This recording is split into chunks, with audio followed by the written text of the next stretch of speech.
Hi everyone, आप सब कैसे हैं? उम्मीद करता हूँ कि आप सब अच्छे होंगे, मस्त होंगे और अपनी जगह पर पढ़ाई करते होंगे। ओके बच्चों, आज हम पढ़ेंगे चैप्टर नंबर 2 में, ठीक है, ऑब्जेक्टिव के बारे में पढ़ेंगे। ठीक है, जितना भी आपका क्वेश्चन था वो सारा सॉल्यूशन हो चुका है ना। तो आज हम लोग पढ़ेंगे किसके बारे में? ऑब्जेक्टिव के बारे में पढ़ेंगे। ठीक है, तो जो भी बच्चे मतलब इसमें देख रहे हो, ठीक है, तो इसमें ध्यान से देखना है बच्चों, ठीक है, जो कि आपके लिए क्या है, बहुत ही उपयोगी फुल है। ठीक है, तो चलते हैं चैप्टर की ओर। ठीक है, जैसे यहाँ पे आप देख रहे हो, आपका जो बैच का नाम है क्या है? संकल्प बैच है ना, ये बार बार बता रहे हैं ना। आपके 9th का जो बैच का नाम है क्या है? संकल्प बैच है। आपका जो 9th का है संकल्प बैच है। ठीक है, और इसमें हम पढ़ रहे हैं कौन? चैप्टर नंबर 2 में क्या क्या हमारे आसपास के पदार्थ शुद्ध हैं। ठीक है, और इसके अंतर्गत आज हम लोग क्या पढ़ेंगे? ऑब्जेक्टिव क्वेश्चन पढ़ेंगे। ठीक है, ऑब्जेक्टिव का सॉल्यूशन पढ़ेंगे। ठीक है, तो चलते हैं चैप्टर की ओर। ठीक है, जैसे यहाँ पे आप देख रहे हो, निम्नलिखित में कौन शुद्ध पदार्थ है? जैसे यहाँ पे देख रहे हो कि निम्नलिखित में कौन शुद्ध पदार्थ है। बच्चों, आपको हम बता चुके हैं कि शुद्ध पदार्थ क्या होता है और शुद्ध पदार्थ क्या होता है, मिश्रित पदार्थ क्या होता है। ये सारी चीज का जो होता है डिस्कस हो चुका है। ठीक है, तो आपको इसमें बताना है कि निम्नलिखित में कौन शुद्ध पदार्थ है। 4 ऑप्शन है। पहला है दूध, दूसरा है रक्त, तीसरा है जल और चौथा में है मिश्र धातु। तो इसमें आपको बताना है शुद्ध पदार्थ के बारे में। किसके बारे में बताना है? शुद्ध पदार्थ के बारे में। तो बच्चों, आपका शुद्ध पदार्थ क्या हो जाएगा? जल हो जाएगा। क्या हो जाएगा? जल हो जाएगा। ठीक है, आपका दूसरा है निम्नलिखित में से कौन अशुद्ध पदार्थ है।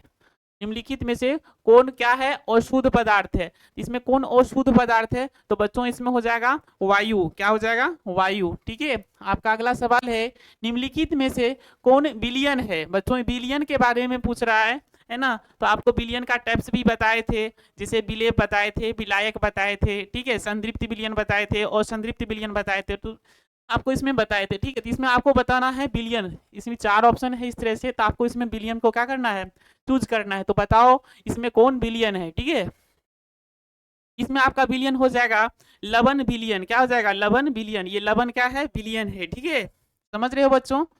इस तरह से बताना है। निम्नलिखित में कौन निलंबन है। निलंबन आपको बताए थे, निलंबन के बारे में बताए थे पीछे के चैप्टर में, आपको बताएं जी। निलंबन के बारे में बताए थे, कोलाइड के बारे में बताए थे। ठीक है, तो इसमें आपको किसके बारे में बताना है? इसमें आपको निलंबन के बारे में बताना। तो इसमें कौन निलंबन है? इसमें बच्चों ये हो जाएगा निलंबन। मट, मैला, जल क्या हो जाएगा? निलंबन हो जाएगा। ठीक है, आपका अगला क्वेश्चन है निम्नलिखित में से कौन कोलाइड है। तो इसमें कौन कोलाइड है?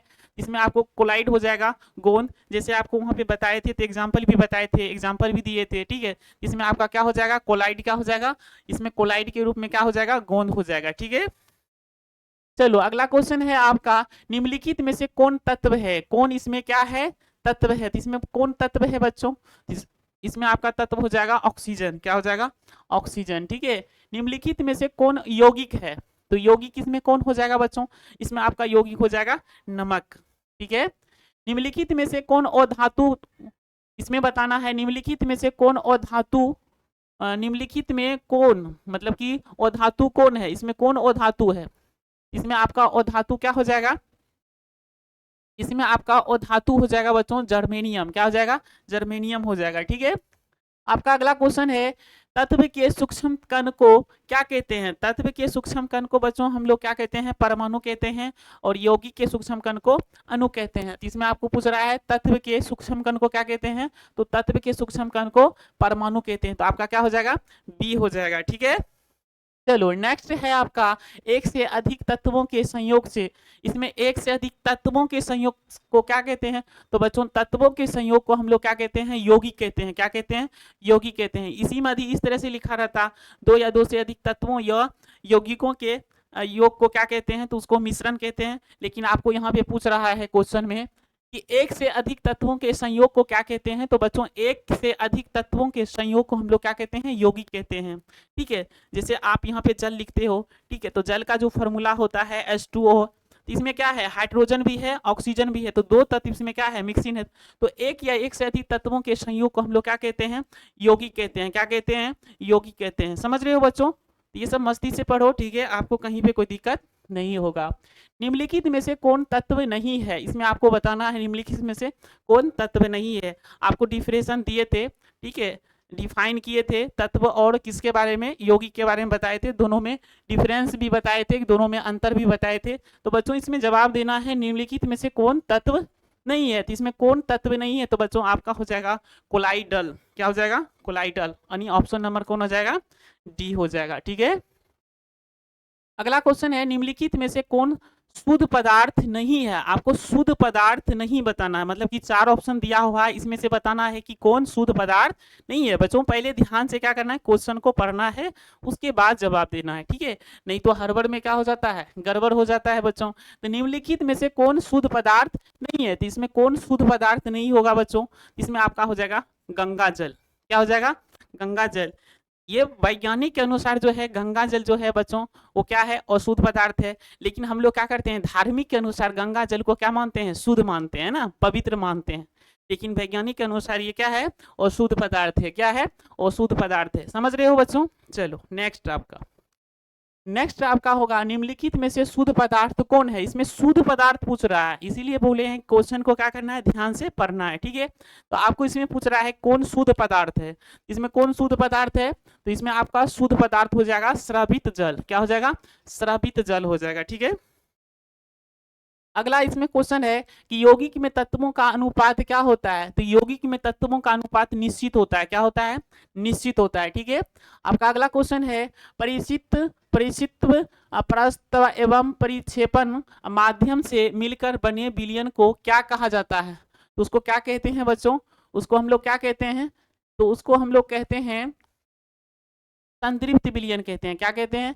संतृप्त विलयन कहते हैं। आपको संतृप्त विलयन का डिफिनेशन दे चुके हैं बच्चों। ठीक है, तो ये आपका क्या कहलाएगा, संतृप्त विलयन कहलाएगा। ठीक है, आपका अगला क्वेश्चन है नमक तथा अमोनिया क्लोराइड के मिश्रण को पृथक किया जाता है, तो कौन विधि के जरिए पृथककरण किया जाता है? नहीं, नमक और अमोनिया क्लोराइड दोनों मिला हुआ है ना, तो कौन विधि इसमें अपनाएंगे जिससे कि अमोनिया क्लोराइड क्या होगा, जल से अलग हो जाएगा? इसमें कौन सा अपनाएंगे बच्चों? तो इसमें आपका हो जाएगा ऊर्ध्वपातन। ऊर्ध्वपातन विधि के जरिए हम लोग क्या करते हैं, नमक तथा अमोनिया क्लोराइड को मिश्रण से क्या करते हैं, अलग करते हैं। ठीक है, तो मस्ती से पढ़ो बच्चों, आपको कहीं पे कोई दिक्कत नहीं होगा। ठीक है, आपका अगला क्वेश्चन है दूध से क्रीम को पृथक करने के लिए, पृथक मतलब समझ रहे हो बच्चों? तो दूध से क्रीम को अलग करना है, पृथक का मतलब होता है अलग करना। तो दूध से क्रीम को किस विधि के जरिए हम लोग क्या करते हैं, अलग करते हैं?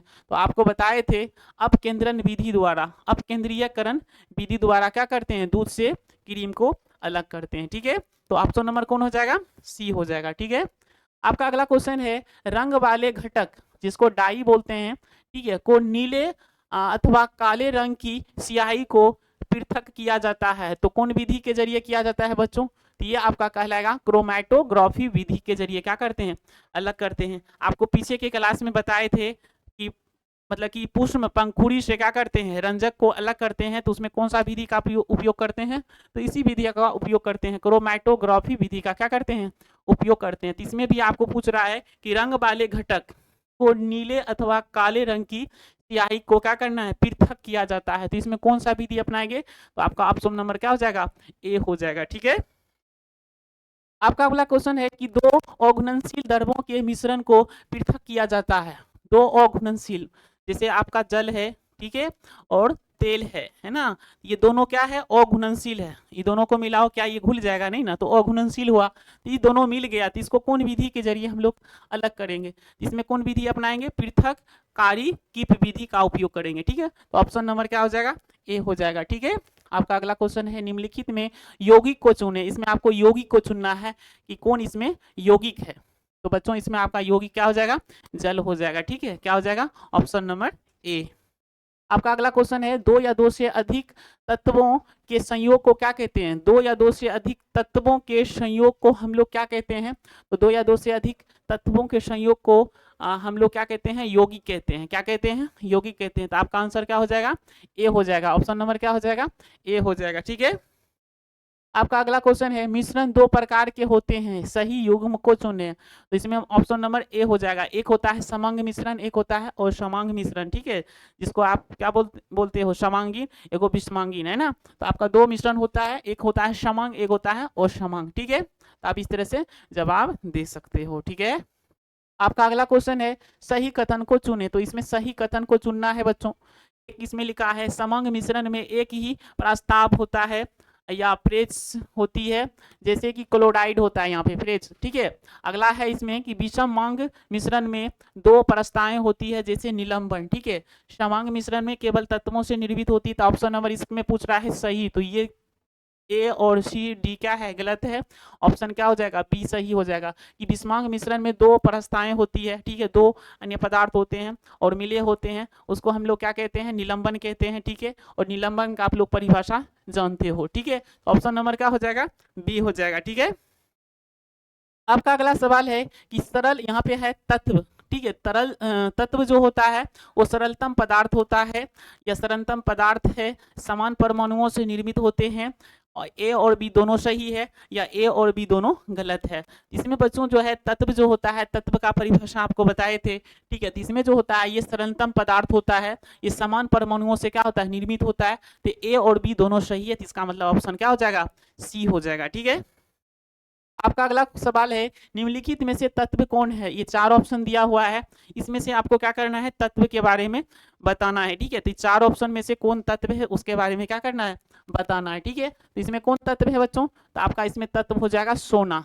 क्या हो जाएगा, सोना। ठीक है, आपका अगला सवाल है दो या दो से अधिक घुलनशील द्रवों जिनके क्वथनांक का अंतर 25 केल्विन है, के का मतलब क्या होता है, केल्विन होता है, के का मतलब क्या होता है, केल्विन होता है, तो 25 केल्विन से कम होता है, मिश्रण को पृथक किया जाता है कौन विधि के जरिए, तो वो होता है प्रभाजीकरण आचमन द्वारा। प्रभाभाजी आचमन द्वारा क्या करते हैं, इसको अलग किया जाता है। तो इसका ऑप्शन नंबर क्या हो जाएगा, ऑप्शन नंबर आपका बी हो जाएगा। ठीक है,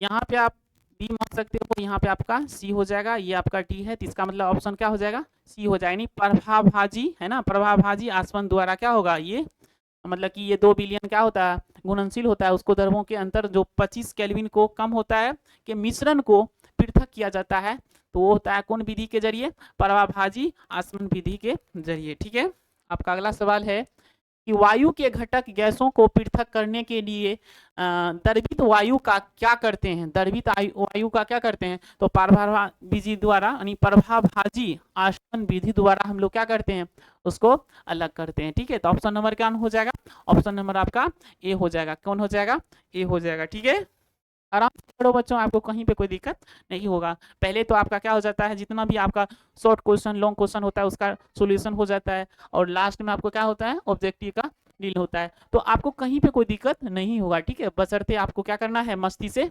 पढ़ना। ठीक है, आपका अगला सवाल है कि निम्नलिखित में से कोलाइड कौन है, कोलाइड, तो कोलाइड आपका कौन हो जाएगा बच्चों, कोलाइड आपका हो जाएगा ऑप्शन नंबर डी हो जाएगा। क्या हो जाएगा, ऑप्शन नंबर डी हो जाएगा। ठीक है, आपका अगला सवाल है निम्नलिखित में से कौन ऊर्ध्वपाती नहीं होता है, नहीं हो सकता। चार ऑप्शन है, आपको ऊर्ध्वपातन का डिफिनेशन दिए थे, एग्जाम्पल भी बताए थे, इसमें कौन नहीं होता, कौन ऐसा पदार्थ है जो उत्पादित ऊर्ध्वपातित नहीं होता है, तो वो ऑप्शन नंबर कौन हो जाएगा, ऑप्शन नंबर आपका सी हो जाएगा, गंधक। आपका अगला सवाल है निम्नलिखित में से कौन भौतिक परिवर्तन है, आपको भौतिक परिवर्तन रासायनिक परिवर्तन के बारे में बता दिए हैं, है ना, कि भौतिक परिवर्तन वैसा परिवर्तन होता है जिसमें कि पदार्थ को पहले अवस्था में लाया जा सकता है या लाया जाता है, और रासायनिक परिवर्तन वो परिवर्तन होता है जिसमें पदार्थ को पहले अवस्था में नहीं लाया जा सकता है। ठीक है, आपको इसमें बताना है भौतिक परिवर्तन कौन है, तो भौतिक परिवर्तन इसमें बच्चों आपका क्या हो जाएगा, नमक को जल में घोलना, ये आपका भौतिक परिवर्तन हो जाएगा। ठीक है, आपका अगला सवाल है द्रव धातु और द्रव अधातु के युग्म को चुने। द्रव धातु और द्रव अधातु मतलब कि द्रव होना चाहिए धातु। ठीक है, जब आपको धातु और धातु बता रहे थे तो वहां पे आपको बताए होंगे कौन ऐसा धातु होता है जो द्रव अवस्था में होता है और कौन ऐसा अधातु होता है जो द्रव अवस्था में होता है। तो आपको बताए थे धातु में, किसमें, समझो ध्यान से समझना है बच्चों, धातु में आपको बताए थे पारा एक ऐसा धातु है जो द्रव अवस्था में होता है। ठीक है, और अधातु में आपको बताए थे, अधातु में आपको बताए थे कि ब्रोमीन, ठीक है, कौन होता है, ब्रोमीन जो होता है, ब्रोमीन ये ऐसा अधातु होता है जो द्रव अवस्था में होता है। तो ऑप्शन नंबर इसका कौन हो जाएगा बच्चों, ऑप्शन नंबर आपका सी हो जाएगा। ठीक है, चलो नेक्स्ट आपका है निम्नलिखित में से कौन विद्युत का सुचालक अधातु है, सुचालक अधातु मतलब कि अधातु होते हुए भी वो क्या करता है, सुचालक का काम करता है। ठीक है, तो सुचालक कुचालक ये सब आपको बता चुके हैं, है ना। तो निम्नलिखित में कौन विद्युत का सुचालक है और सुचालक और धातु है, उसका आपका नंबर हो जाएगा सी, ठीक है, ग्रेफाइट, ठीक है। आपका अगला सवाल है, सामान्य तापकरण पर गैसीय अवस्था में उपलब्ध तत्वों की संख्या कितनी है। क्या होगा यहाँ पे, कितनी है, ठीक है, यहाँ पे आपका हो जाएगा कितनी है।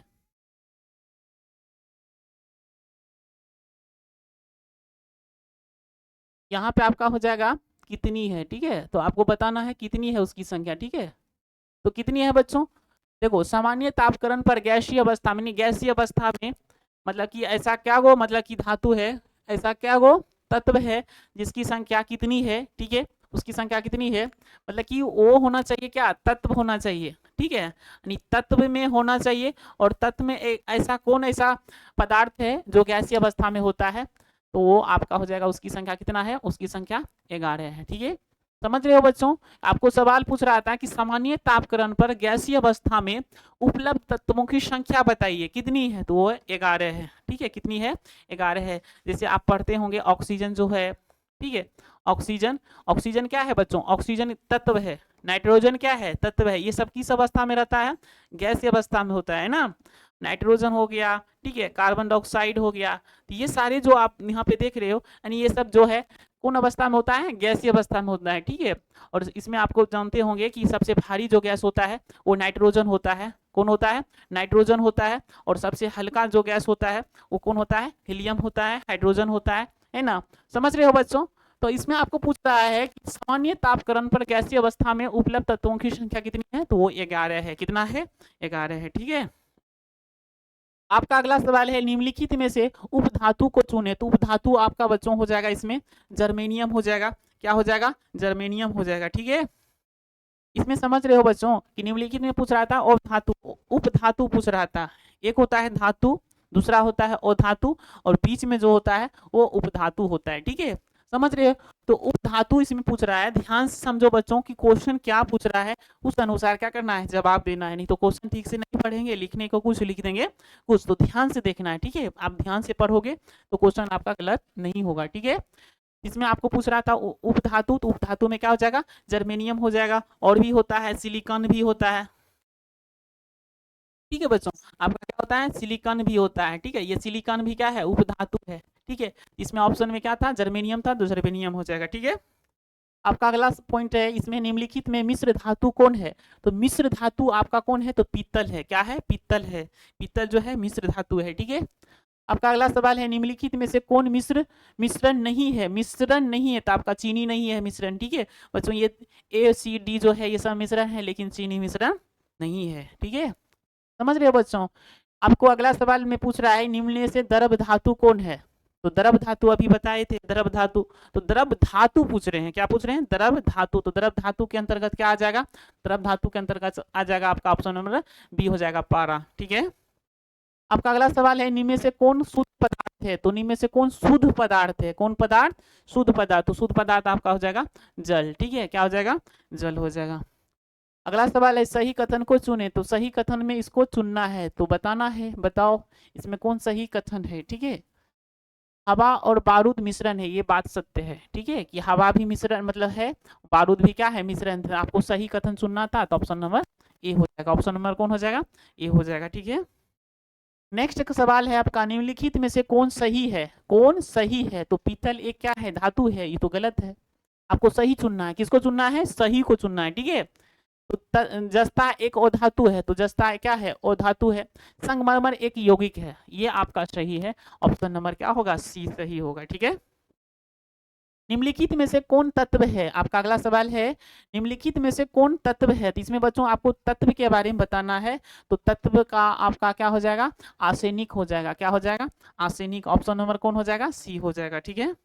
आपका अगला सवाल है, निम्नलिखित में से कौन धातु है, धातु के बारे में बताना है बच्चों, ठीक है, बार बार ये क्वेश्चन देख रहे हो, है ना, इसीलिए मतलब ये सब क्वेश्चन हो रहा है, ठीक है, ताकि आपको एग्जाम में कहीं पे कोई दिक्कत ना हो, ठीक है, आप लोग मस्ती से पढ़ोगे, कहीं पे कोई दिक्कत नहीं होगा, ठीक है।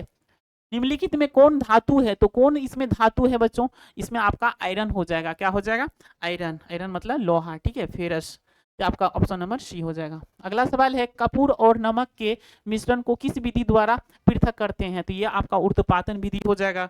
ठीक है, नेक्स्ट सवाल है निम्नलिखित में से किसमें भौतिक और रासायनिक परिवर्तन दोनों होते हैं, मतलब कि भौतिक परिवर्तन भी होता है, रासायनिक दोनों होता है, तो ये आपका ऑप्शन नंबर सी हो जाएगा, झिल मिलाती लौ के साथ मोमबत्ती का जलना। ठीक है, ये आपका ऑप्शन नंबर डी हो जाएगा।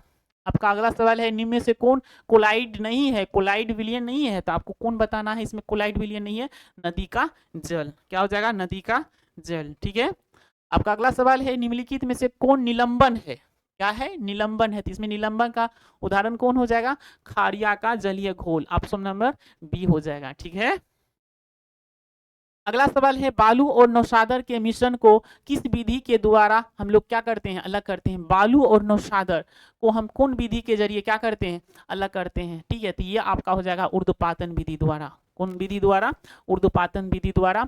ऊर्ध्वपातन का डिफिनेशन बताए थे कि ठोस से सीधे गैस में बदलता है या गैस से सीधे ठोस में आ जाता है, द्रव में नहीं बदलता है। कहने का मतलब है कि ठोस से द्रव में नहीं आके सीधे किस में आ जाएगा, गैस में, या गैस से सीधे द्रव में नहीं आके सीधे किस में आ जाएगा, ठोस में, तो वो होता है ऊर्ध्वपातन का डिफिनेशन। ठीक है, तो आपका ऑप्शन नंबर क्या हो जाएगा, यदि पानी और नौशादर दोनों मिल गया हो तो उसको किस विधि के जरिए निकालेंगे बाहर, ऊर्ध्वपातन विधि के जरिए। ठीक है, तो आपका ऑप्शन नंबर कौन हो जाएगा, सी हो जाएगा। ठीक है, चलो नेक्स्ट, शुद्ध सोना मुलायम होता है, उसे दृढ़ बनाने के लिए थोड़ी मात्रा में कौन धातु मिलाते हैं, तो ऑप्शन नंबर कौन हो जाएगा, ऑप्शन नंबर ए हो जाएगा बच्चों। ठीक है, सोना जो होता है बच्चों, ठीक है, सोना से, प्योर सोना से हम लोग गहना नहीं बनाते हैं, उसमें कुछ मिश्रित किया जाता है, मिश्रित करने के बाद ही क्या होता है, उसमें हम लोग क्या करते हैं, गहना बनाते हैं, जेवर बनाते हैं। ठीक है, तो सोना जो होता है, शुद्ध सोना जो होता है वो कितना कैरेट का होता है, 24 कैरेट का होता है। कितना कैरेट का होता है, 24 कैरेट का होता है बच्चों। ठीक है, लेकिन यदि हमको गहना बनाना है, जेवर बनाना है, तो 22 कैरेट का होता है। ठीक है, इसमें 2 कैरेट जो होता है बच्चों, 2 कैरेट जो होता है तांबा चांदी को क्या किया जाता है, मिलाया जाता है।